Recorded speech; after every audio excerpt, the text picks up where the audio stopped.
दोस्तों, आज का टॉपिक है दूसरे की ज़मीन पे आपका कब्जा। यदि दूसरे की ज़मीन पे आपका कब्जा है तो आप उसे अपने नाम कैसे करवाएं, इसके बारे में मैं पूरे डिटेल में आपको बताऊंगा इस वीडियो में।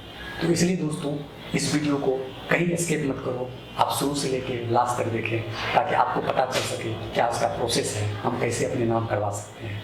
तो चलिए दोस्तों, बिना देर हुए हम वीडियो को स्टार्ट करते हैं। दोस्तों, कि दूसरे का ज़मीन आपके कब्जे में है या सरकारी ज़मीन आपके कब्जे में है या बहुत समय से ये खाली ज़मीन था जिस पे आपने घर बना लिया है, वो आपके कब्जे में है, और तो फिर वह ज़मीन आपके नाम कैसे हो। दोस्तों, रूल ये कहता है कि यदि किसी का ज़मीन हो, यदि आपके कब्जे में है और यदि उस ज़मीन पे आप 12 साल से ऊपर रह रहे हैं तो उस केस में आपके पास अधिकार हो जाता है, आपके पास राइट क्रिएट हो जाता है उस ज़मीन पे आपका मालिकाना हक प्राप्त करने का।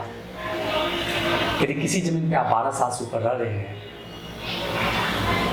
तो जब तक आप रह रहे हैं 12 साल से ऊपर, कोई ऑब्जेक्शन नहीं है, कोई प्रॉब्लम नहीं है। जब तक कोई ऑब्जेक्शन नहीं कर रहा है तो कोई दिक्कत नहीं है, आप लोगों को कोई दिक्कत नहीं है। लेकिन जैसे ही 12 साल के बाद जो ओरिजिनल ओनर है उस ज़मीन का, यदि वो आते हैं, आपको बोलते हैं कि ये ज़मीन मेरा है, तुम खाली करो, तो उस केस में आपके पास अधिकार है कोर्ट जाने का और कोर्ट में ये साबित करने का कि मैं यहाँ पे 12 साल से ऊपर रह रहा हूँ।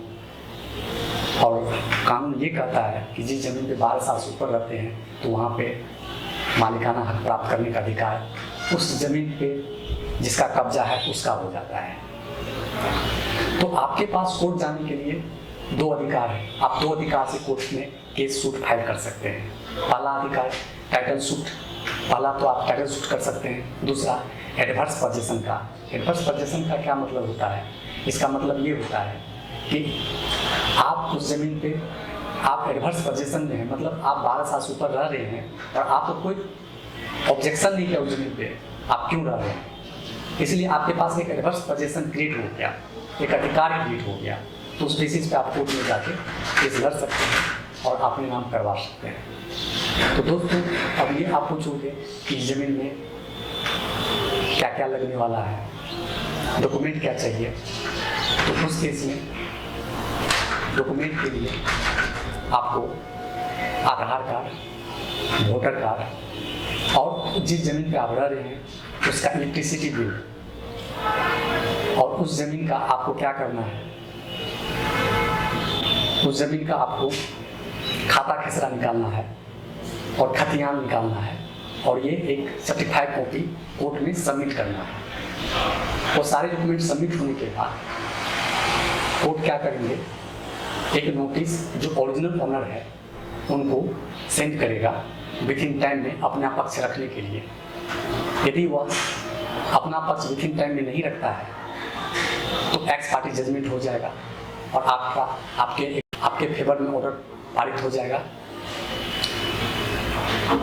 दूसरा, यदि वो अपना पक्ष रखते हैं तो पक्ष सुनने के बाद मोस्ट प्रोबेबिलिटी या ज़्यादा से ज़्यादा चांसेस है कि आपके फेवर में ही ऑर्डर आएंगे।